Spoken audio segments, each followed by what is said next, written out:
Time now for sports on 104.7 The Cave. Here's Ned Reynolds. Mike, the intern, Ned Reynolds, back in the studio on a Thursday morning. So you were on hand yesterday at Hammons Field for the big announcement with the Springfield Cardinals and the city of Springfield. And we were on hand today for the big announcement of the blasted ground. Oh, dude, I wasn't even going to bring it up again. I barely say, guys, listen to this. As soon as Punxsutawney Phil said there were 6 more weeks of winter, Ned made a mad dash for the door. I knew he was going for his guns. I knew he was going out to PA to shoot that thing. So I had to tackle him. We had a little bit of a scuffle. He's actually tied down in his chair right now. I was just going to go out and buy that. But yes, 6 more weeks of winter. I don't have to go to Pennsylvania. I've got him in my backyard. Yeah, plenty of us do. Yeah, it was a very big meeting, and many fans were there. This was all held in the training center, the Bill Rowe Training Center down at Hammons Field. And it is official now. The city, well, actually, let me backtrack on that. It won't be official until City Council approves it next week, but it will be. They'll vote it in. The city is going to purchase Hammons Field for a price of $12 million. They'll also add an extra $4 million to begin the improvements that are mandated by Major League Baseball. And that includes new lights and an improvement to certain parts of the field itself and to the inner workings, the locker rooms. They have to add female locker rooms in there with the understanding that there will be female umpires coming along, and that's obviously separate dressing facilities. So that all has to be added, and that's a mandate by Major League Baseball. That has to be done by 2025. Well, hopefully, I'm sure it will be. They'll make doggone sure it is. But the purchase of the stadium is the big deal. And then the city of Springfield and the St. Louis Cardinals got together and extended a lease. So the Cardinals will continue to own this particular team until 2038. That's 15 years from now. And no, Mike Holmes, this old man will not be here. I would not. I wouldn't say that just yet, buddy. But yes, and they got the parking lot across the street too. That is they? Included in the deal. And as a matter of fact, one of the reporters who was on hand said, "This deal, this $12 million, how do the fans benefit from that?"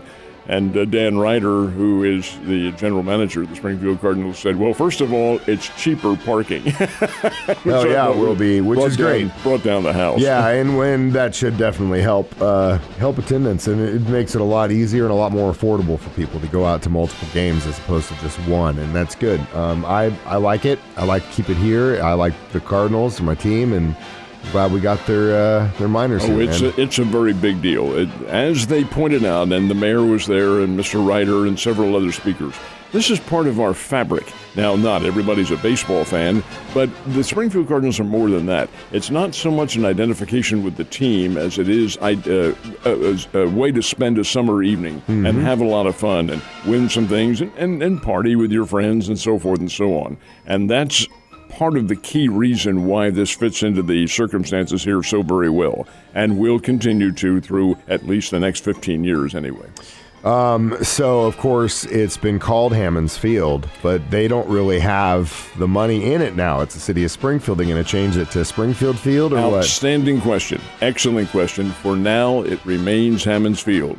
But that was the addendum there was for now. Mr. Ryder pointed out that if somebody comes along and wishes to perhaps infuse some money with naming rights involved in it, that will happen. But it has not happened at the moment, so it remains. But now it's available, so it could be a sponsorable thing, and that's another avenue for the Springfield Cardinals to make more money, which is a good thing. That's good. Can't be denied. Now, let me ask you something else. There's got to be a benefit to the city here. Or do they make a cut on this? They make profit off this? There has to be. I'm not familiar with the tax laws, but they have to that has to be involved in this. Yeah. I would think somewhere along the line. But no, they'll benefit. The fact that they own it, which means they can do whatever they want with it. Now, it'll go to the Springfield Cardinals and the Missouri State Bears. Missouri State's also involved in this. It's been their home since 2004. Matter of fact, they played the very first game there. But in and of itself, the city, as an owner, can utilize it for whatever they want, for whatever circumstances, and there may be. I was going to say, we might be seeing some of the tree lightings and all the city stuff start happening at the field. We'll see. It is there. It is available for them, and if somebody wants to rent it for concerts and things of that nature, it's the city that has the availability on this. Good point. Well, maybe that'll open up some avenues for revenue. All right, so that's got now everyone thinking about baseball. One of the Springfield Cardinals open their season. Yeah, very good. April 6th. It is a Thursday evening, and the Wichita Wind Surge will be here for the first 3 games. Wichita is the AA farm club of the Minnesota Twins, and they have some excellent young talent. So will the Springfield Cardinals, who remains to be seen because that really isn't decided until about the 2nd or 3rd week of spring training. But over and above all of that, it should be a lot of fun. It's going to continue to be. It has been. I don't think there's any question about the fact, Mike, that attendance has dropped a little bit, and part of it was that parking. That had a lot to do with it. But some of it is also the novelty of the team wearing off. But when you realize what a summer day, and it was 2005 is when they began. That's not all that long ago. What did we do before then on a summer evening? Well, the Springfield Cardinals are part of our fabric right now. Yeah, what did I do before 05 in the summer? I probably don't want to talk about on the air because is the statute of limitations over yet? I don't know. But yes, you're right. And having worked with the Cardinals for years and being a part of the organization and all that stuff, you're absolutely right.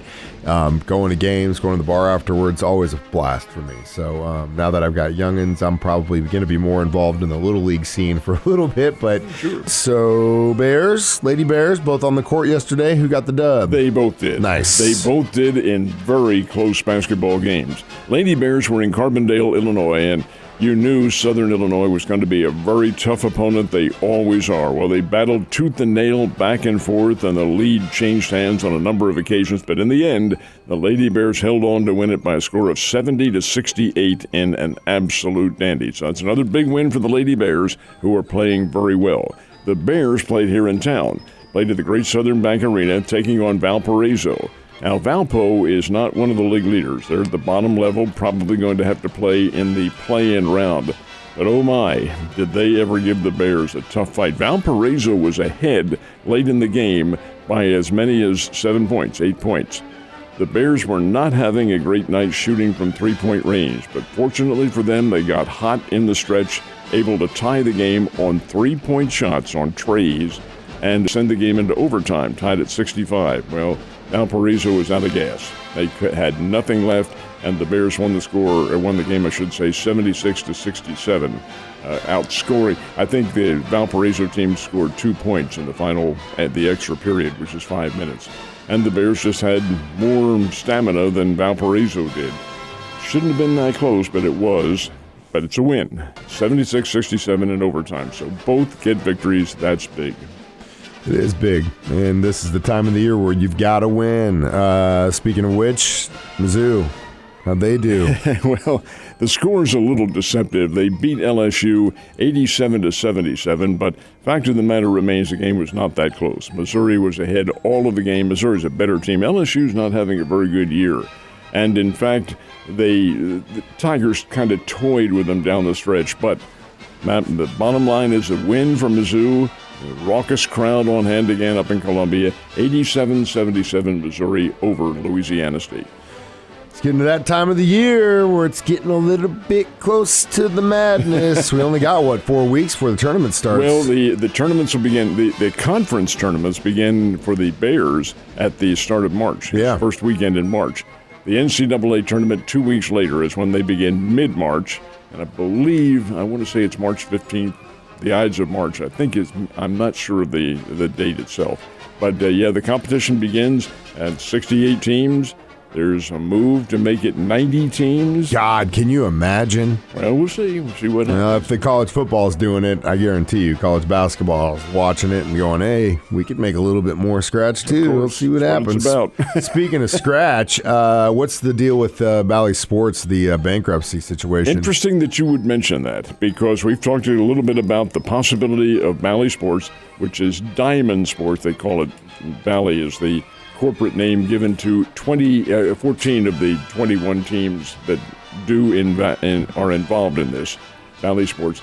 They're talking about going bankrupt. Well, apparently it's going to happen on the 15th of February because the Diamond Group, or Bally Sports, owes $140 million to their creditors on that day, and they've already said, we're not paying it. All right, you don't pay it, you head to bankruptcy court, and the bankruptcy referee will hear the case, and probably sooner than later, too, Mike, it'll be a Chapter 11 bankruptcy, which means that you can continue to operate, but you don't have to pay your bills, so to speak.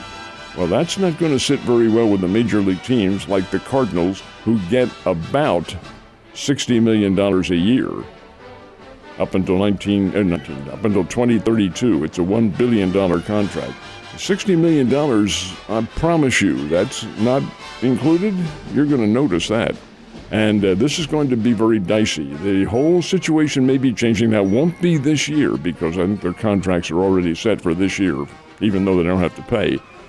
These major league teams are faced with a very interesting situation coming up if, in fact, that does come to pass. It's become a crazy situation now that we've got so much saturation in the streaming world and all these people can just come up and take over. And that's where the games will be going. Yeah, it's going to be an interesting situation in the next few years, Ned. Enjoy your day, and I'll see you on Friday, sir.